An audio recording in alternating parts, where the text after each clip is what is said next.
নমস্কার, নীলু রানীর রান্নাঘরে আপনাদের সবাইকে স্বাগত। আজকের মেনু হলো পুর ভরা আলুর দম। তো আলুর দম বানানোর জন্য কি কি আমাদের প্রয়োজন চলুন একটু দেখে নিই। পুর ভরা আলুর দম বানানোর জন্য প্রথমেই আমরা মিডিয়াম সাইজের কটা আলু নিয়ে নেব।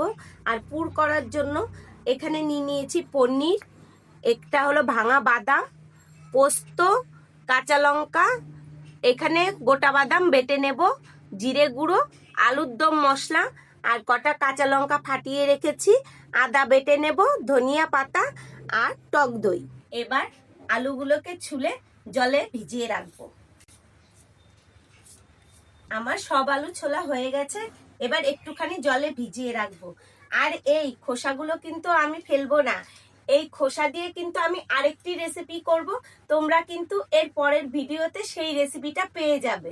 এবার আলুগুলো জল থেকে তুলে একটুখানি মাথায় কাটবো, কেটে আলুর ভেতরটা একটু পরিষ্কার করে নেব যাতে এর ভেতরে পুরটা দিতে পারি। তো প্রথমে আমি ছুরি দিয়ে এভাবে আস্তে করে কেটে নেব, নিয়ে ভেতর থেকে কিন্তু আস্তে আস্তে আলুগুলো তুলবো।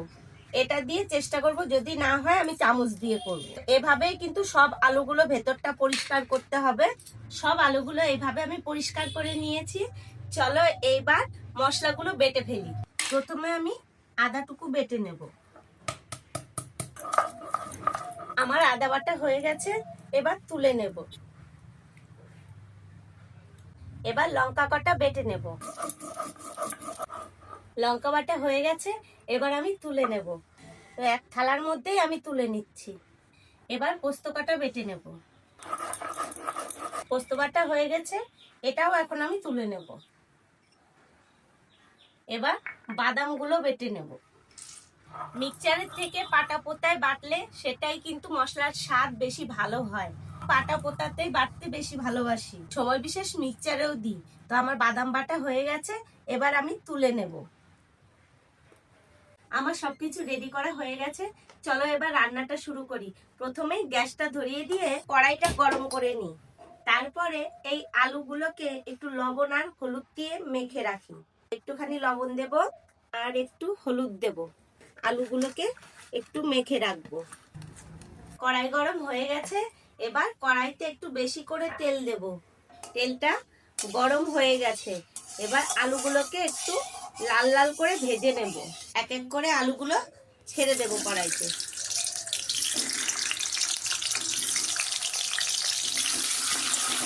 আলুগুলো একটু ভালো করে ভেজে নিই। যারা যারা ইউটিউব থেকে আমার ভিডিও দেখছো সবাইকে বলবো একটুখানি সাবস্ক্রাইব করে দিও। আর যারা ফেসবুক পেজ থেকে আমার ভিডিও দেখছো তারা একটু ফলো করে দিও, তাহলে আমি ভিডিও করতে আরো উৎসাহী পাবো। তোমরা যদি সাথে থাকো আমি আরো ভালো ভালো রান্নার ভিডিও দেব। আলুগুলো ভালো করে ভেজে নিয়েছি, এবার আলুগুলো তুলে নেব। আলুর ভেতরে কিন্তু তেল থাকে, একটুখানি ভালো করে ছেঁকে তুলে নেব। তারপরে কিন্তু আলুগুলো ঠান্ডা করতে হবে। তো এই দেখো আলু ভাজা হয়ে গেছে, এবার আলুগুলোকে ঠান্ডা করতে দিই। আর এইদিকে আমি পুরটা রেডি করে ফেলি। প্রথমেই দেখো আমি কড়াইতে তেল কমিয়ে নিয়েছি, অনেকটা তেল দিয়ে আলু ভাজলাম তো সেই তেলটা কমিয়ে নিয়েছি। এবার পুরটা রেডি করার জন্য প্রথমেই জিরা ফোড়ন দিয়ে নেব। তো আমি প্রথমেই জিরাটা ফোড়ন দিয়ে দিলাম, একটু লাল করে ভেজে নেব। এইবার দিয়ে দেব একটুখানি আদা বাটা আর লঙ্কা বাটা।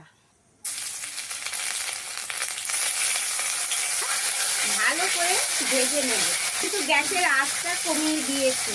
তো আস্তে আস্তে একটুখানি ভেজে নিই যাতে মশলার কাঁচা গন্ধটা কেটে যায়। এইবার দিয়ে দেব জিরের গুঁড়ো আর একটুখানি জল দিয়ে দেব। ভালো করে কষিয়ে নিয়ে তারপরে লবণ দেব, স্বাদ মতো একটু লবণ আর একটু হলুদ দিয়ে দিচ্ছি। এবার কিন্তু আমি পনিরটা হাতে ম্যাশ করে দেব, হাতে ভেঙে ভালো করে কচলে ভেঙে দেব।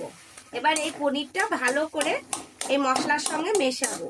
পুর করা আলুর দমটা খেতে কিন্তু দারুণ লাগে। তো সবাইকে বলবো একটু সময় করে বাড়িতে করে খেয়ে দেখো, আশা করি সবার খুব ভালো লাগবে। মশলার সঙ্গে পনির কিন্তু কষানো হয়ে গেছে, এইবার দিয়ে দেব সেই বাদাম ভেঙে রেখেছিলাম যে বাদামগুলো, সেই বাদামগুলো এবার দিয়ে দেব। আমি সব কটা বাদামই দিয়ে দেব, ভালো করে মিশিয়ে নেব। এবার একটুখানি চিনি দিয়ে দেব। এবার ভালো করে পুরটাকে কষাবো। আমার পুর কষানো হয়ে গেছে। এবার একটুখানি গরম মশলা দিয়ে দেব। তো আমি সানলাইটের গরম মশলা ব্যবহার করছি। পুরটা রেডি হয়ে গেছে। এবার আমি প্লেটে তুলে ঠান্ডা করব। এবার আমি পুরটা তুলে নেব। এই দেখো পুরটা রেডি। এবার ঠান্ডা করে নিই। আলু আর পুর দুটোই ঠান্ডা হয়ে গেছে। এবার আলুর ভেতরে পুরটা ভরে ফেলি। সুন্দর করে চামচের পেছন দিয়ে এইভাবে কিন্তু আমি পুরটা ভরে নেব আলুর ভেতরে। এই দেখো একটা কিন্তু রেডি হয়ে গেছে। এক এক করে আমি সবগুলো রেডি করে ফেলি। এই দেখো আমার কিন্তু আলুতে পুর ভরা হয়ে গেছে। চলো এবার গ্রেভিটা রেডি করে ফেলি। কড়াইতেই আমি যে তেল তুলে রেখেছিলাম সেই তেলটা দিয়ে এবার রান্নাটা করব। তেলটা গরম হয়ে এলে এর মধ্যে ফোড়ন দেব তেজপাতা আর সাথে দুটো লঙ্কা। এবার একটু নেড়ে চেড়ে ভেজে নেব। এবার দিয়ে দেব গোটা জিরে ফোড়ন। এবার ভালো করে লাল লাল করে ভেজে নেব। এবার লঙ্কা আর আদা বাটাটা দিয়ে দেব। ভালো করে একটু কষিয়ে নেব যাতে মশলার কাঁচা গন্ধটা না থাকে। জিরে গুঁড়ো দিয়ে দেব, সাথে একটু জল দিয়ে দেব যাতে মশলাগুলো নিচে ধরে না যায়। কষাতে কষাতেই দিয়ে দেব কাঁচা লঙ্কা। তো এই দেখো মশলা কষানো হয়ে গেছে, ওপর দিয়ে তেল উঠে গেছে। এবার যে কাঁচা লঙ্কাগুলো কেটে রেখেছিলাম সেই কাঁচা লঙ্কা কটা দিয়ে দেব। সাথে দিয়ে দেব পোস্ত বাটা আর বাদাম বাটা। পোস্ত বাটা বাদাম বাটার যে জলটা ছিল বাটিটা ধুয়ে আমি সেই জলটা আমি কষাতে দিয়ে দেব, কষিয়ে নেব। এবার স্বাদ মতো লবণ দিয়ে দেব, হলুদ দিয়ে দেব। আমার মশলা কষানো হয়ে গেছে। তো এই দেখো তেল ছেড়ে দিয়েছে। এবার আমি টক দই দিয়ে দেব, 2 চামচ টক দই দিয়ে দেব। এবার ভালো করে মিশিয়ে নেব। এবার কিন্তু আমি আঁচটা কিন্তু মিডিয়ামই রাখবো। বেশি কিন্তু জোরে দিলে পরে এই টক দইটা কেটে যাবে। আর টেস্টের জন্য দিয়ে দেব একটুখানি চিনি। যেহেতু টক দই দিয়েছি সেইখানে চিনি না দিলে স্বাদের কিন্তু ব্যালেন্সটা ঠিক আসবে না, ওর জন্য একটুখানি চিনি দিয়ে দিলাম। এবার একটু মিশিয়ে জল দিয়ে দেব। ফুটে যাক, তরকারিটা ফুটে গেলে তারপরে আলুর পুর ভরাটা দিয়ে দেব।